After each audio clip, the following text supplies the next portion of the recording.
Welcome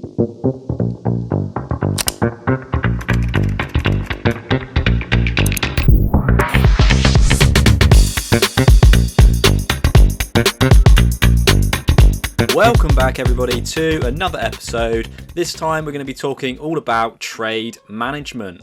So why is trade management important? Well, of course, getting into a trade, is just as important as getting out of a trade. And we need to be able to, as traders, understand where we're getting in the market, how we're going to manage that trade, while it's playing out, and then where we're exiting that trade.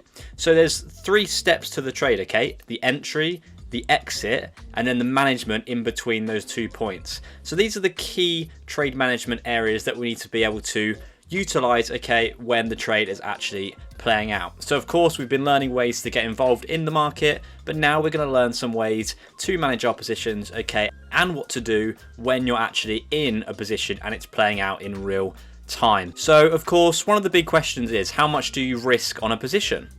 Well, of course, this kind of varies from trader to trader, obviously depending on maybe account sizes, or there's lots of different variables, whether you're trading for a potential prop firm. There's going to be loads of different reasons why you may risk slightly different. However, as a basic rule of thumb, what you tend to do is not risk any more than 1%.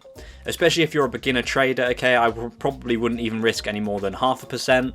But just to start off, anywhere between 0.5% and 1%, this will be the great area, to begin trading, because it gives you lots and lots of trades, before your whole account potentially blows up. And of course, that's not going to happen if you stick to the strict management, risking only 1%, and obviously making sure you have either a positive RR, which means you're making more than you lose, or you have a very high win rate. Well, what do I mean, when I say this? Well, what we need to do is look at the relationship between RR and win rate. Now, the R value, is how many times more you actually profit on a position than you risk, So say, for example, if I risk 1R on my trade, if I look to make, say, 5R, I'm going to have a risk to reward ratio of 1 to 5. Whereas somebody who may not have a very high RR ratio may still risk that 1R, however they may only profit, say, 0.5R, in which case they're not even making what they're losing on their positions. So someone who trades like that would need a very, very, very high strike rate in order for them to actually profit over a series of trades. Because if we think about it, if we just move this to the side and we just have a little think, if, say, for example, we take 10 trades, and let's say that the first 5 trades, we lose, and the second 5 trades, we win. So if we were only ever working with an RR ratio of 1 to 1, then say we have a win, win, win, win, win, and then we have a loss, loss, loss, loss, loss. And let's say it's a 1-to-1 risk to reward. So every time we win 1R. So 1, 1, 1, 1, 1. And every time we lose 1R. So 1, 1, 1, 1, 1. So minus 1, minus 1, minus 1, minus 1, minus 1. So now, after a series of 10 trades, if you have a 50% win rate, which means you win half the time and you lose half the time, with a 1-to-1 risk to reward ratio, you will come out break even, so you will end up being net 0. Now, of course, we don't want that, so what we want to make sure we can do is still profit, and have multiple winning trades, but make sure when we take these winning trades, we're actually making more than 1R, As long as we're losing only 1R when we take a loss, if we can win more than that, we're going to start to increase our risk to reward ratio, which means we're then going to be profiting with a lower strike rate.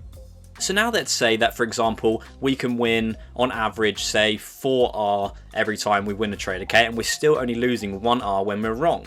So now suddenly, all these wins become 4, and the losses will stay minus 1.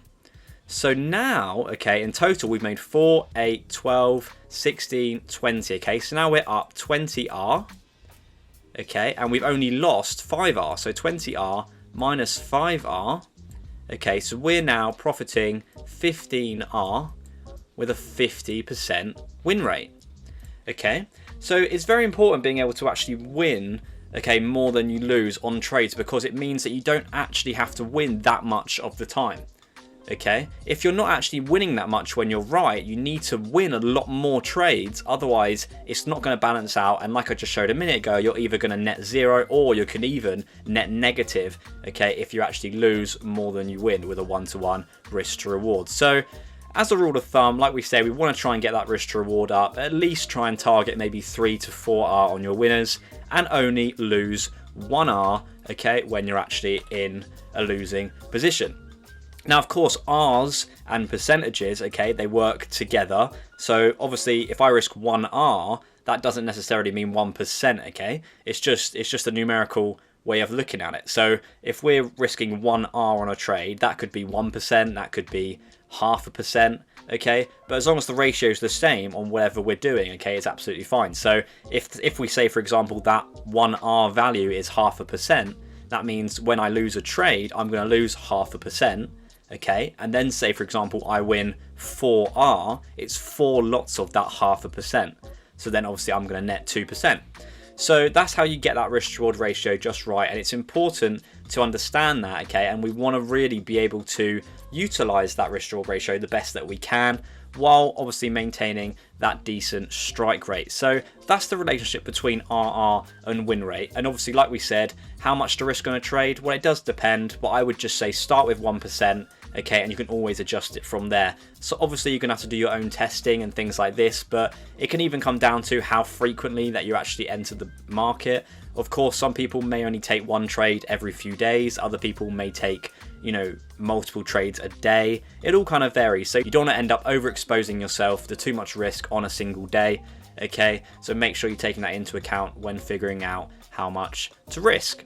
So what we're going to do now, okay, is we're going to talk through a simple position, okay? We're going to get into that trade, and we're going to discuss the ways in which we can place the stop loss, and the ways in which we can then manage that position, okay? Look at some different kind of management rules and some strategies related to this, okay? And try and figure out the best way and the different ways that we can actually go about doing our trade management. So let's get straight on into that now. So if you just have a look on the chart on here, okay, we've got the 4-hour time frame. Now, what I'm going to do is I'm just going to mark up a simple trade idea, okay, and then we're going to talk through the management behind it. So where we are in price, okay, right now, we can see that we had this kind of breakdown in this area in here. What we've done is we've then tapped into this kind of larger area of support in this level in here. We've now kind of broken up in here, okay, and now we are approaching potentially this area of resistance up in here, okay? So potential ideas would be maybe some kind of reaction up into here and then maybe a move away, okay? Or we may get some kind of like pull back into these kind of areas and then maybe a move away. You know, there's lots of different things that we could do. You can see that we've kind of already pulled back into this area of resistance turn support, and we're seeing a push away from here. So now I've got this area in, okay, this is going to be the key area of focus. What we can do is we can go down to a 1-hour time frame. So now we're on a 1-hour time frame, okay, you can see we've had this pullback in here and then we've gone impulsive. So again, okay, you can see that we're still breaking up at the moment. Now there may be potential areas for impulse correction impulse, which means now we've broken through, we could see another area of break and retest, which means we could get a trade potentially in here and trade it up to this area in here. Okay, now let's see what actually happens next. So we play a candle out, price starts to push up, and then we reach this area in here. Okay, so we start to push up into this area in here. This can be seen as another impulse. So now, because we're in a higher time frame area of potential resistance, what we need to do is look for some kind of reversal pattern, okay, or indications that price is slowing down in momentum, okay, because we're currently impulsing. So we need to look for that kind of corrective nature before price may eventually move back to the downside. So as we can see, we can't actually see anything on the 1-hour time frame right now, which is indicating to us that price is looking to reverse. So let's just check the 15-minute as well, okay, and see if we can see anything. So if we go to the 15-minute, okay, of course we can look for reversal patterns on either the 1 hour, the 15, whatever you want to make the rules in your plan, okay? So right now, what I'm seeing is this kind of ascending nature appearing to us into a larger, higher time frame zone. So right now, okay, this is much clearer than the 1 hour, which looks like more of an impulse. So if we just focus on the 15-minute, okay, and we say to ourselves, well, this looks like a 1, 2, 3 touch channel. What we could then do is see, okay, if this comes into light, okay, and see if this actually turns into a potential trade idea. So what we would be looking for, okay, is now for reactions potentially at these levels in here, or for then price to then roll over, okay, and potentially trade maybe some kind of break and retest or candlestick pattern, okay, whichever one comes first. So if we keep playing price out now, okay, we push up a little higher, we start to hold the top of the zone, okay, just in here, and then we start to slowly impulse to the downside. So at this point in time, okay, I'd be looking at areas such as this and thinking to myself, okay, are we going to get some kind of breakout now and then maybe a move back in? So price then pulls up a little, okay, tries to kind of break down, okay, now we actually get a breakout. So now we've had an impulsive breakout, okay, you can see that the last area of potential support, which is now going to become resistance, would be this area in here. Okay, so now we know that, we can mark this area in, and of course, if you want to get involved in a trade, you either wait for price to return to this area and then look for an even lower time frame confirmation, okay, or what you can do is just set an entry at this level. So what we're going to do, okay, is we're going to say that if price returns to this area of break and retest, we're happy to get involved in the trade. And now we can discuss how to actually go about placing our stop loss and the types of management that we want to do. The best time to take action is now. What are you waiting for? Tired of struggling with market direction?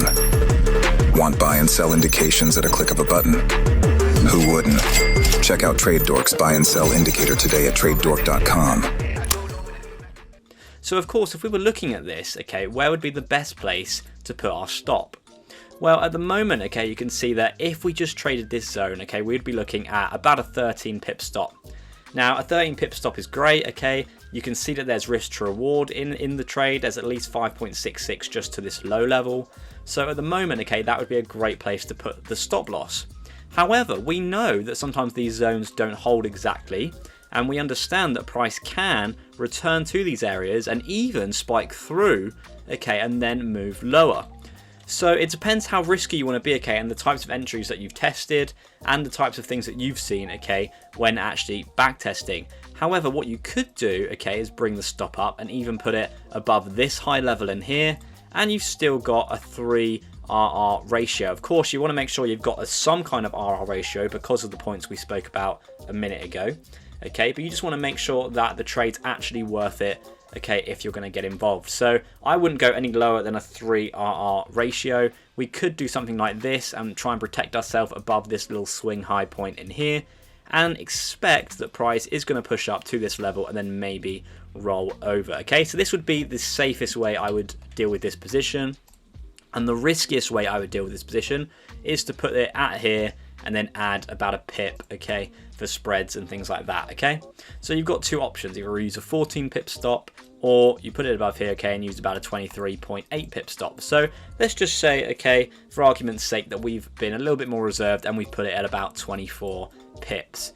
So now, okay, we understand that there's a 3 RR risk to reward at a minimum. Of course, we could hold this lower, okay, but at least we're going to hold this trade either to a loss or to a 1 to 3, okay, so that's great.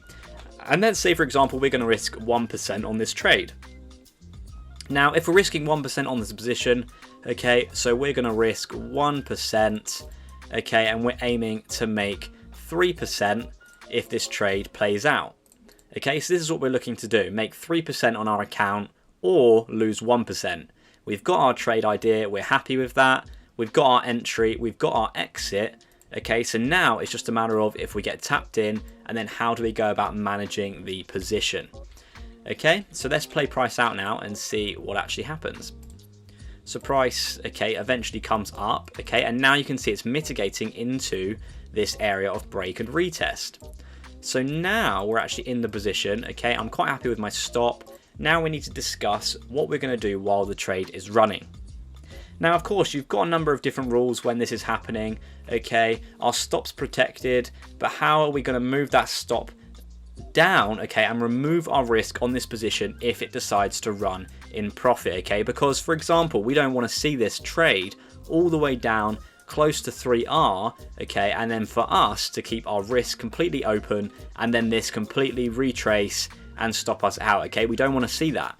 We want to make sure that by the time we're down here, okay, we have literally got almost zero risk on this position, okay, to ensure that we don't have to lose any unnecessary trades.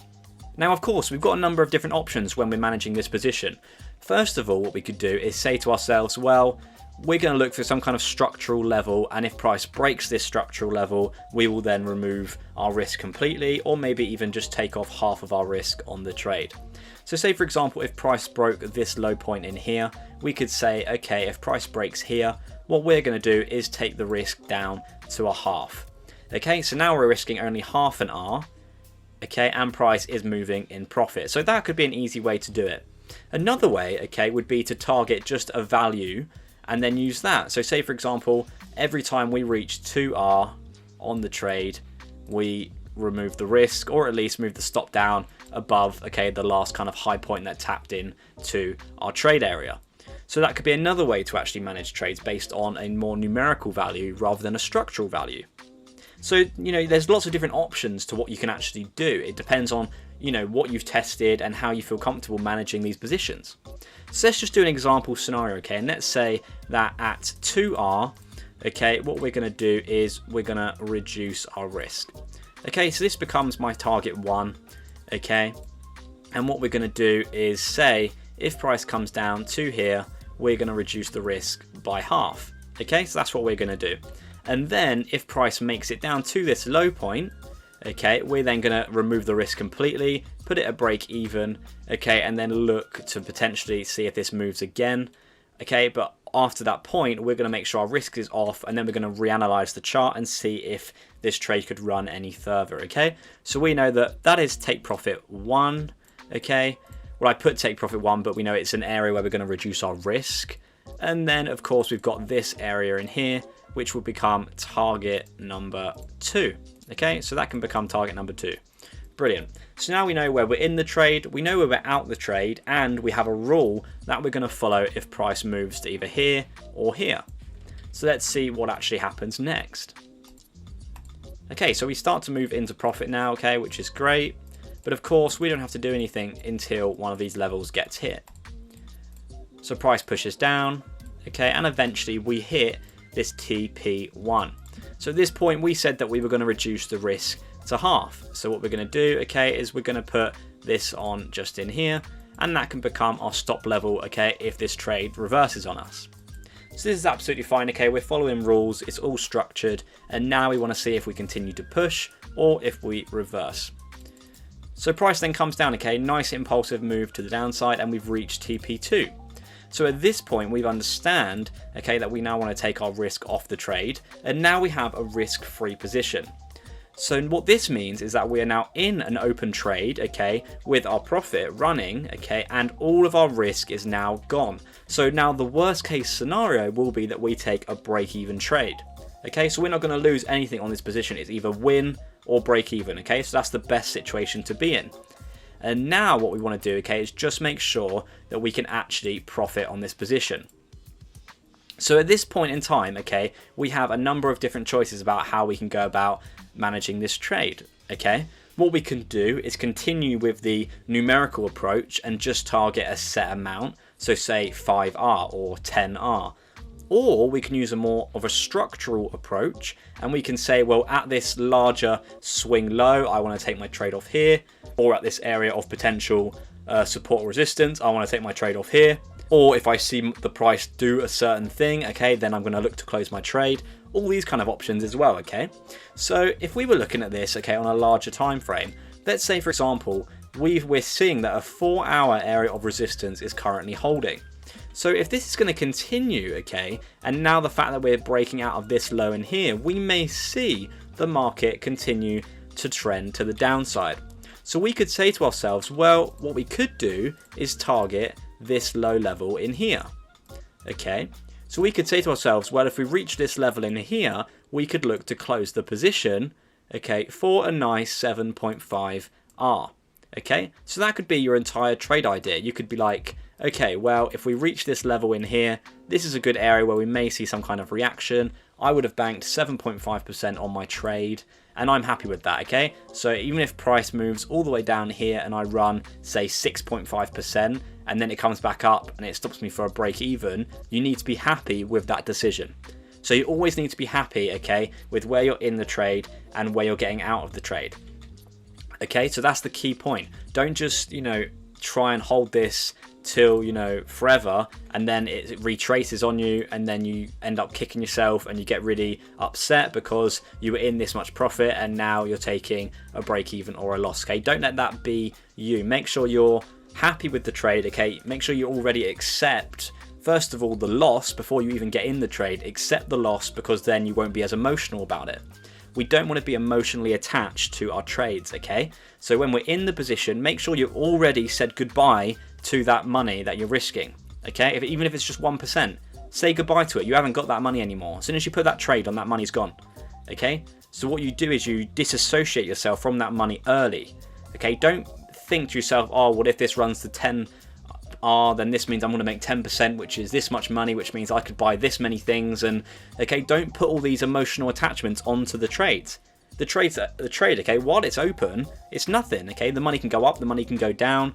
It's got nothing to do with you. It's not in your account. It's not banked. It's not your money, okay? It's still the market's money until that trade closes. So until that happens, do not get emotional about the money, okay? Disassociate yourself. Make sure you are happy with how much you're risking, because then you're going to manage the trade properly. If you understand how much you're going to lose, you've got no reason not to follow the rules, because you already don't care about the money. You're just trying to follow the rules. However, if I really cared about how much I was going to lose, I'm highly likely to get emotionally manipulated, and then what you're going to end up doing is making all kinds of mistakes. You're going to stop following your plan. You're going to get emotional. You're going to be watching this every single candle that goes down and up, and everything else. You're going to be watching it really closely. You're going to be watching your money going up and down because you're so emotionally invested to this one position. So you can't trade like that.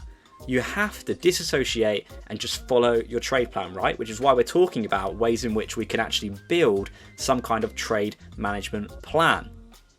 So now, okay, if we say to ourselves, I'm going to close this trade if we reach this level here, okay, as an ideal situation. However, there's other ways which we can also manage this trade in the meantime. Well, if price starts to kind of move down and enter potentially a corrective phase, what I want to do, okay, is wait for that correction to be finished, because I understand after a correction, it's likely that we're going to get another impulse to the downside. So then after we get that secondary impulse to the downside, what I can then do is look to move my stop above that previous correction. Okay, so this is another form of management that we can use to actually trade a more of a structural approach. Okay, but if we had something like this, for example, what we could then do is say, move this stop down to this area, okay, and then we're actually locking in profit. That way, if price starts to move down and down, but it doesn't quite take this low out and then it reverses, at least we're then still making some profit. So that's all the things you need to take into account, okay, when trading these kind of trades. Think about, am I trading this for the longer term? Are we in, an impulse or a correction? Am I going to be happy if this reverses on me? What are my levels that I'm getting out at? Okay, how much RR am I up? All these different things. Make sure you've got it all planned out beforehand. So all you can do is just show up and execute on the trade plan. So now we've got an idea, okay, of what we want to do. Let's keep playing price out and see what happens next.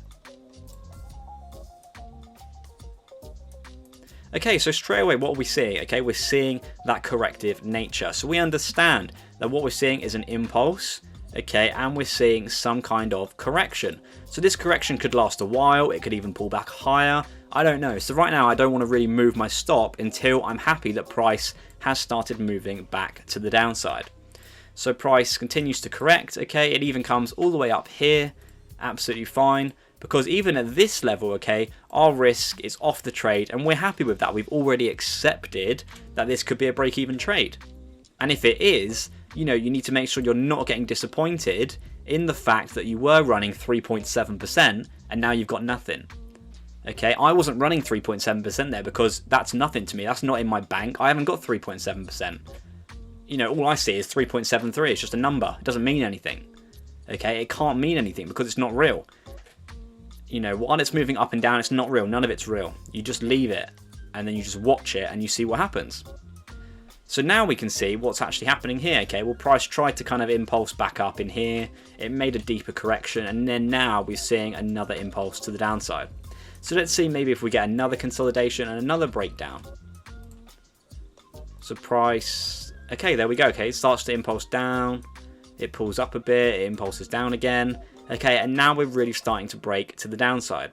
So at this point, okay, you might start locking in profit maybe, okay, above these highs in here, or maybe even these highs in here, okay, and be happy that price may return. However, if it doesn't, okay, I'm going to make 2.5%, or I'm going to make 7.5%. So either way, I'm happy now, okay? So that's what I'm going to do. I'm going to lock in to here. Price is still moving down, which is great, and we're just going to see if we get our target or we don't. So price starts to retrace, okay, it comes up. And there we go, okay, in this situation, we've been taken out because price has moved just above this high in here. So in this situation, okay, you can see that I was happy to close this trade for, okay, a nice 2.45%, okay. So I would be happy with that, for 2.45% on my trade, brilliant, okay. The best I could have had is 5.74, but I took 2.5%. Now, if I wanted to manage this trade a little bit less aggressively, okay, I could have put the stop maybe above this level or even this major swing high, okay? Still targeting the low, okay, and it's all about how you want to go about doing it and what works for you in your testing. So now if you watch what happens, price immediately took that high out, okay, started to consolidate, and then it starts to drop back down, consolidates again. Okay, lots of impulses and consolidations. Even in here, okay, lots of impulses and consolidations. Okay, it moves back up. Okay, larger, deeper correction now. Pushes up again. Okay, are we going to break down or are we in a much deeper correction? So in this situation, okay, you can see that what we've done is we've held this area of support. Now, of course, this could be an area which you use to get out of your position, okay? It's completely up to you. Now, you could test how many times does price take out these major swing points, or how many times does price come into and hold these areas of potential higher time frame support and resistance. Because that could have been your target, okay? You could have said to yourself, well, this is a higher time frame area of support, well, so I'm going to get out, okay, when price hits that area. In which case, what you would do is look to target 6.4% and close the trade here. Now, if you didn't and you said to yourself, well, I'm happy that price looks like it's trending bearish on the higher time frame, so I'm still expecting this low to be weak and break, okay, you could then still hold this position, okay, for a kind of a longer term hold and see what actually happens next. So as we see, okay, price starts to impulse back to the downside, and then we get, okay, a much larger drop down. So at this point, okay, you can see that we eventually reached our close level and we hit 7.5R. Okay, so of course, price did pull back and it pulled back all the way to this level in here. Okay, so if you were maybe above this high or this high, you'd be absolutely fine. But then, of course, you would have to be happy with the fact that you were in a lot of profit here and then it almost all went at this level in here. Okay, so lots to consider, okay, and this is why we need to work on building our trade management plan. Eventually, okay, though, price played out and it was a great move to the downside.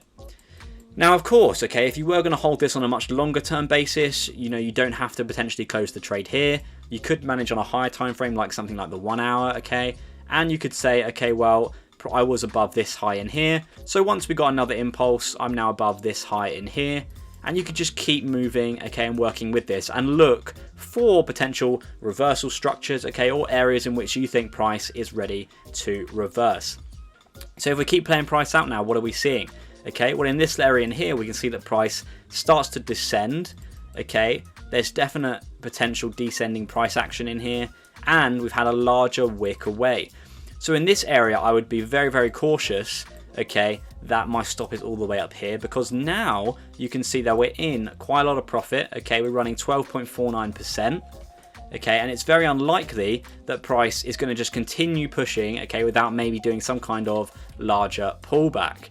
Okay, as well as this. If you look left, you can see that we've just taken out this level in here. Okay, so what we're seeing is some kind of descending nature occurring underneath a major high time frame low. So if I saw this, okay, I would be very cautious, and what I would do is maybe even lock price in just above here, okay, maybe 9.5%, and I would be obviously really happy if price came and stopped me out for 9.5%. So this, where it gets a little bit more flexible. When you're in a lot of profit, you can really, decide at the time when you're happy to close this position, and it always varies how you're actually trading each trade. So then price comes up, okay, and it stops us out. And it was a great reason, okay, why we actually got out there, because what happened, price came all the way back up and it literally comes back in to our original entry zone. So this is very common, okay, to see this happen. Okay, what you see is that price does normally return to the same area where you actually got into the trade, and sometimes you will literally see it hit break even and then it will move away again. Okay, but it is very important in this position to watch the type of price action. And also always look left, okay? Always be aware of where we are on a higher time frame. What are we sweeping into, okay? What are we tapping into? You can see that we had this much higher level in here, okay? And we were breaking this level, so you needed to be aware of that, okay? And make sure that when you were managing this trade, you then locked in that stop tightly, because there was a higher chance that price was going to reverse.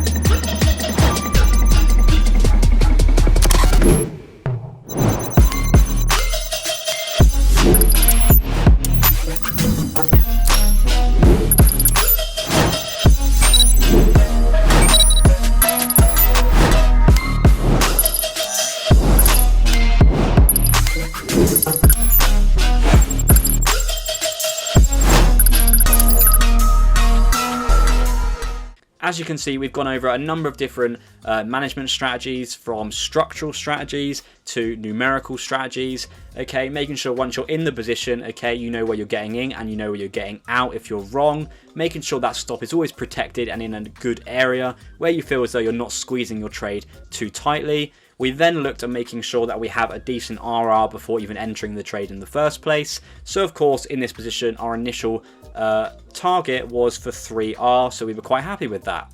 We then saw that after we hit that 3R target, we removed the risk, and then it was all about where are the higher time frame targets of interest. Price then starts to move down, okay, and then we kind of add in a structural element where you can either manage aggressively and follow every single tight structure, or you can zoom out a little bit to maybe the 1 hour and manage a little bit looser, okay, over more of the general swing points.